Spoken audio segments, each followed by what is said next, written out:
ओम शांति, ओम शांति, ओम शांति। 15 अक्टूबर 2020 के बाबा के साकार महावाक्य।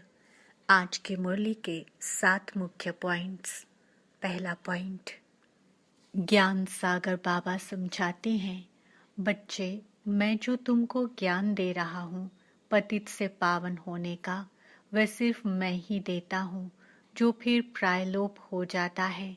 बाप को ही आकर सुनाना पड़ता है। यहाँ मनुष्यों ने अथाह शास्त्र बनाए हैं।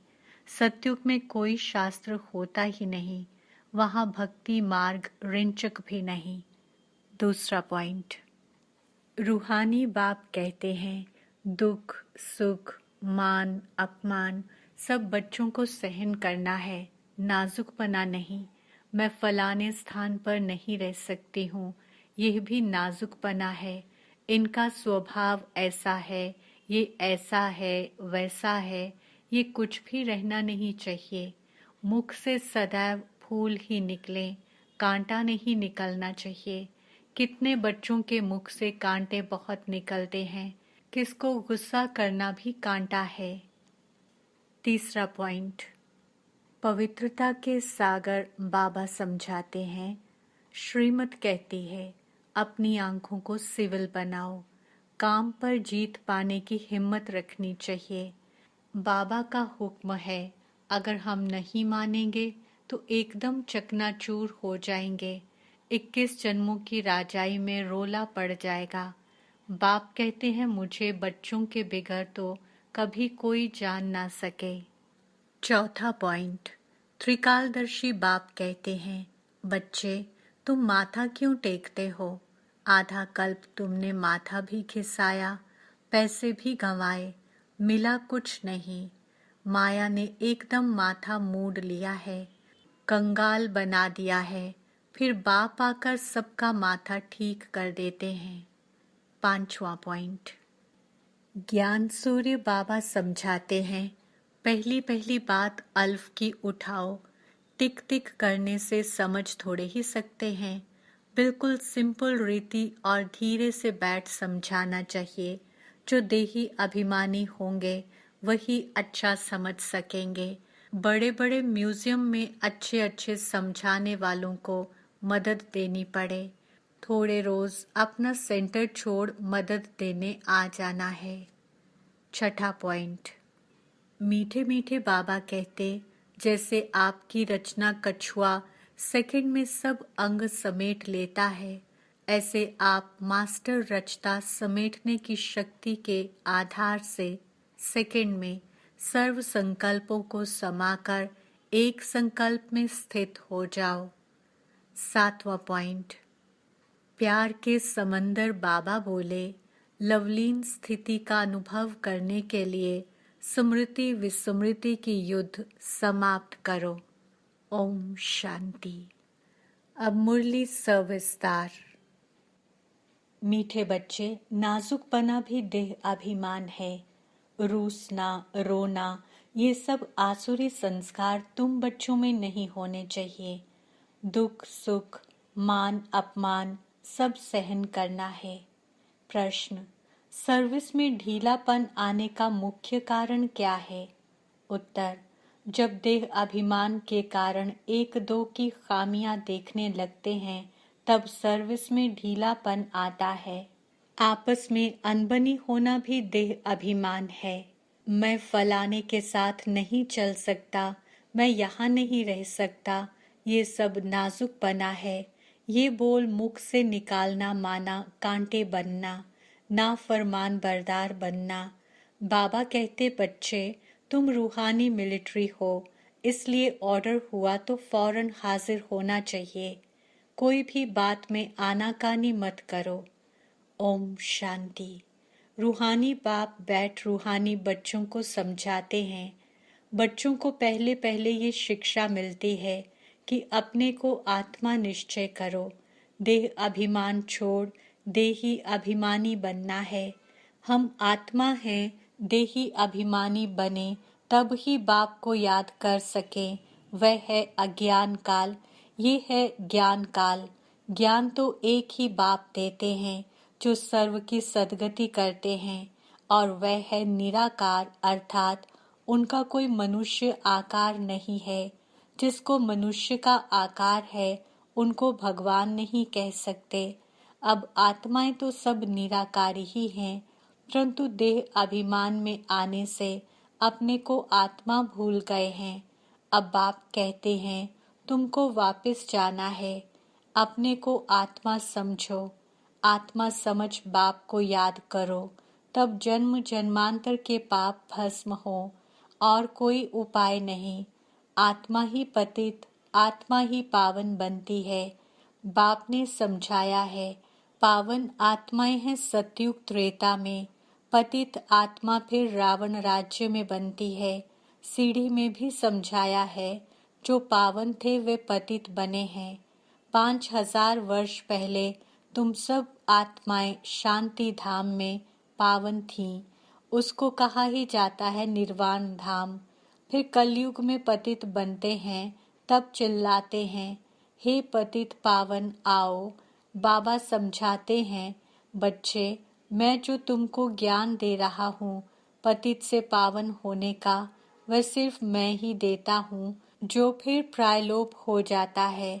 बाप को ही आकर सुनाना पड़ता है। यहाँ मनुष्यों ने अथाह शास्त्र बनाए हैं। सतयुग में कोई शास्त्र होता ही नहीं, वहाँ भक्ति मार्ग ऋणचक भी नहीं। अभी बाप कहते हैं तुम मेरे द्वारा ही पतित से पावन बन सकते हो। पावन दुनिया जरूर बननी ही है। मैं तो बच्चों को ही आकर राजयोग सिखाता हूँ। दैवी गुण भी धारण करने हैं। रूसना रोना ये सब आसुरी स्वभाव हैं। बाप कहते हैं दुख सुख मान अपमान सब बच्चों को सहन करना है, नाजुकपना नहीं। मैं फलाने स्थान पर नहीं रह सकती हूँ, यह भी नाजुकपना है। इनका स्वभाव ऐसा है, ये ऐसा है, वैसा है। यह कुछ भी रहना नहीं चाहिए। मुख से सदैव फूल ही निकलें, कांटा नहीं निकलना चाहिए। कितने बच्चों के मुख से कांटे बहुत निकलते हैं। किसको गुस्सा करना भी कांटा है। एक दो में बच्चों की अनबनी बहुत होती है। देह अभिमान होने कारण एक दो की खामियां देखते खुद में अनेक प्रकार की खामियां रह जाती हैं, इसलिए फिर सर्विस ढीली पड़ जाती है। बाबा समझते हैं ये भी ड्रामानुसार होता है, सुधरना भी तो है। मिलिट्री के लोग जब लड़ाई में जाते हैं तो उन्हों का काम ही है दुश्मन से लड़ना। फ्लड्स होती हैं, वह कुछ हंगामा हुआ तो भी बहुत मिलिट्री को बुलाते हैं। फिर मिलिट्री के लोग मजदूरों आदि का काम भी करने लग पड़ते हैं। गवर्नमेंट मिलिट्री को ऑर्डर करती है, ये मिट्टी सारी भरो, अगर कोई न आया तो गोली के मुंह में। गवर्नमेंट का ऑर्डर मानना ही पड़े। बाप कहते हैं तुम भी सर्विस के लिए बांधे हुए हो। बाप जहाँ भी सर्विस पर जाने के लिए बोले झट हाजिर होना चाहिए। नहीं माना तो मिलिट्री नहीं कहेंगे, वे फिर दिल पर नहीं चढ़ते। तुम बाप के मददगार हो, सबको पैगाम देने लिए। अब समझो कहाँ बड़ा म्यूजियम खोलते हैं, कहते हैं 10 माइल दूर है। सर्विस पर तो जाना पड़े ना, खर्चे का ख्याल थोड़े ही करना है। बड़े से बड़ी गवर्नमेंट बेहद का बाप का ऑर्डर मिलता है, जिसका राइट हैंड फिर धर्मराज है। उनकी श्रीमत पर न चलने से फिर गिर पड़ते हैं। श्रीमत कहती है अपनी आंखों को सिविल बनाओ, काम पर जीत पाने की हिम्मत रखनी चाहिए। बाबा का हुक्म है, अगर हम नहीं मानेंगे तो एकदम चकनाचूर हो जाएंगे। 21 जन्मों की राजाई में रोला पड़ जाएगा। बाप कहते हैं मुझे बच्चों के बिगर तो कभी कोई जान ना सके। कल्प पहले वाले ही आहिस्ते आहिस्ते निकलते रहेंगे। ये हैं बिल्कुल नई नई बातें। ये है गीता का युग। परंतु शास्त्रों में इस संगम युग का वर्णन नहीं है। गीता को ही द्वापर में ले गए हैं। लेकिन जब राजयोग सिखाया तो जरूर संगम होगा ना, परंतु किसकी भी बुद्धि में ये बातें नहीं हैं। अभी तुम्हें ज्ञान का नशा चढ़ा हुआ है, मनुष्यों को है भक्ति मार्ग का नशा। कहते हैं भगवान भी आ जाए तो भी हम भक्ति नहीं छोड़ेंगे। ये उत्थान और पतन की सीढ़ी बहुत अच्छी है, तो भी मनुष्यों की आंखें नहीं खुलती हैं। माया के नशे में एकदम चकनाचूर हैं। ज्ञान का नशा बहुत देरी से चढ़ता है। पहले तो दैवी गुण भी चाहिए। बाप का कोई भी ऑर्डर हुआ तो उसमें आनाकानी नहीं करनी है। ये मैं नहीं कर सकता हूँ, इसको कहा जाता है नाफरमान बरदार। श्रीमत मिलती है, ऐसा ऐसा करना है तो समझना चाहिए कि श्री बाबा की श्रेष्ठ मत है। वह है ही सदगति दाता। दाता कभी उल्टी मत नहीं देंगे। बाप कहते हैं मैं इनके बहुत जन्मों के अंत में प्रवेश करता हूँ। इनसे भी देखो लक्ष्मी ऊंच चली जाती है। गायन भी है, फीमेल को आगे रखा जाता है। पहले लक्ष्मी फिर नारायण, यथा राजा रानी तथा प्रजा हो जाती है। तुमको भी ऐसा श्रेष्ठ बनना है। इस समय तो सारी दुनिया में रावण राज्य है। सभी कहते हैं राम राज्य चाहिए। अब है संगम। जब इन लक्ष्मी नारायण का राज्य था तो रावण राज्य नहीं था। फिर चेंज कैसे होती है ये कोई नहीं जानते।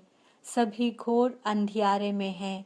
समझते हैं कलयुग तो अभी छोटा बच्चा रेगड़ी पहन रहा है तो मनुष्य और ही नींद में सोए हुए हैं। ये रूहानी नॉलेज रूहानी बाप ही रूहों को देते हैं। राजयोग भी सिखलाते हैं।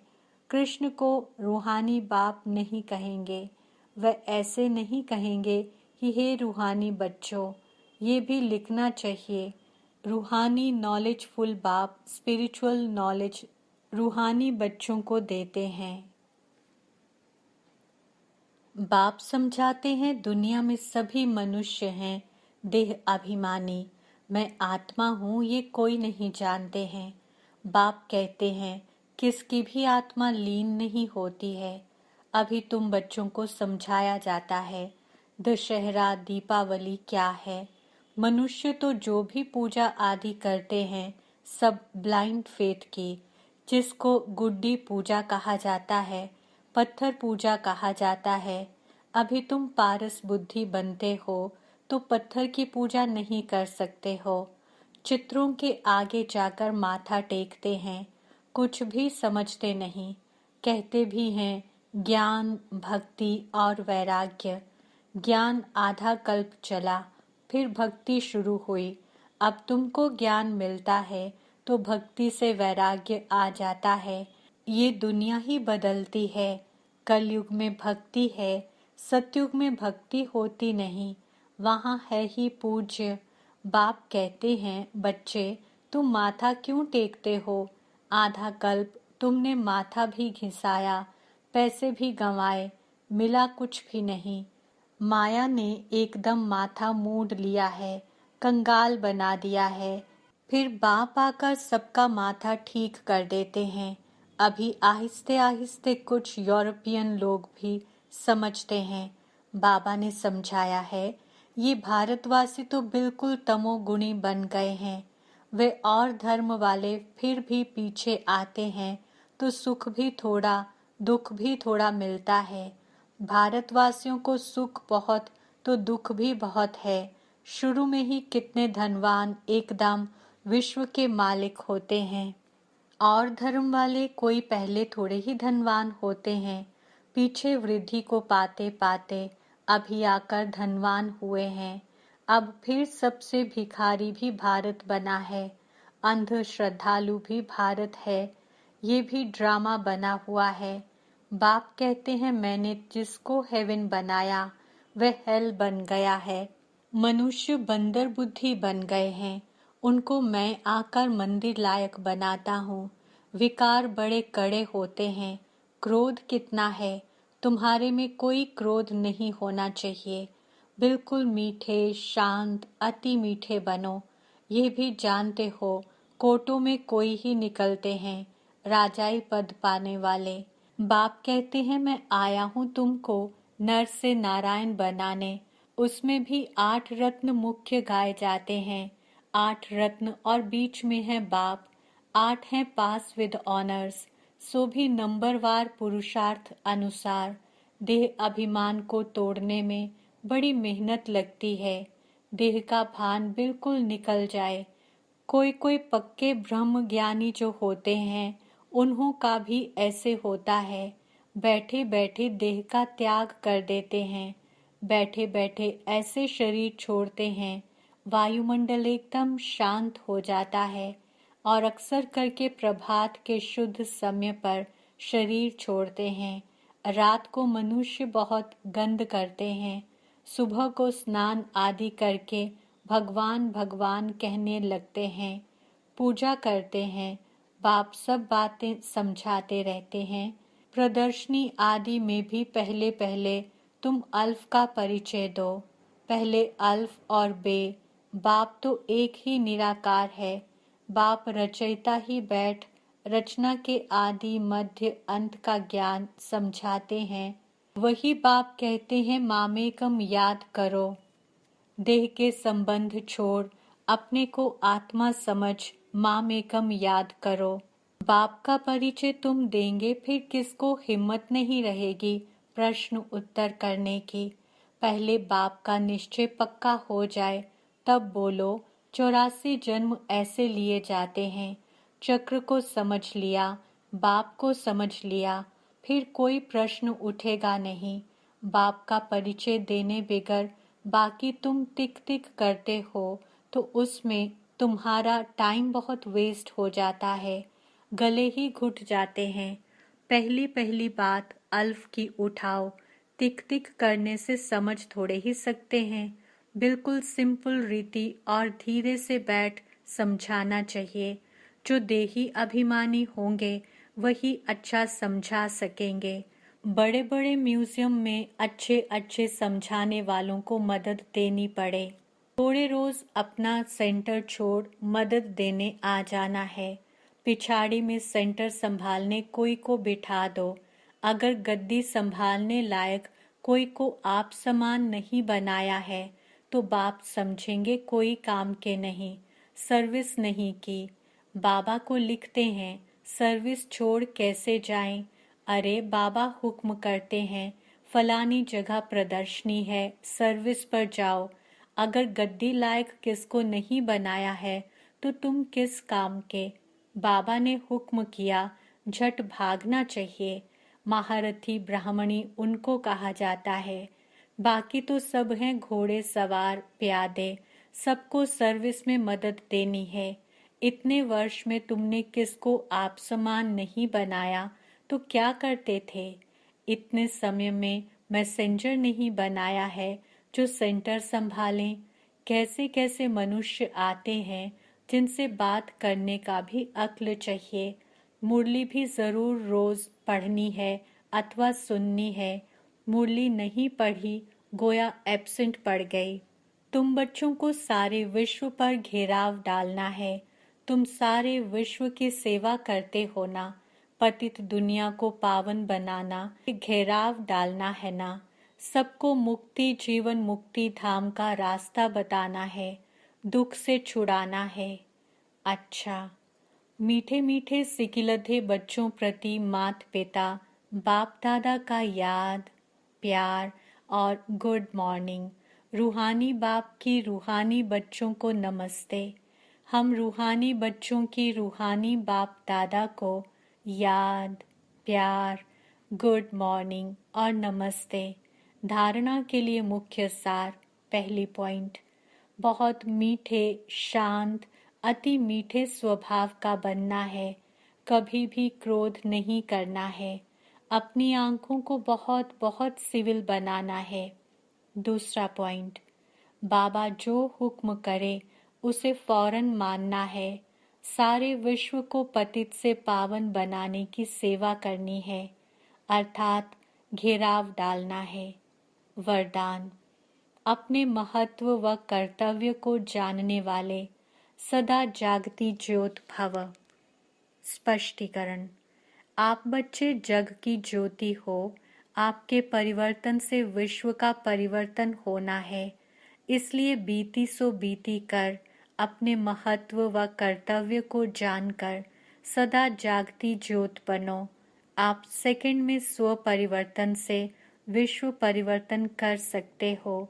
सिर्फ प्रैक्टिस करो। अभी अभी कर्मयोगी, अभी अभी कर्मातीत स्टेज। जैसे आपकी रचना कछुआ सेकंड में सब अंग समेट लेता है, ऐसे आप मास्टर रचता समेटने की शक्ति के आधार से सेकंड में सर्व संकल्पों को समाकर एक संकल्प में स्थित हो जाओ। स्लोगन।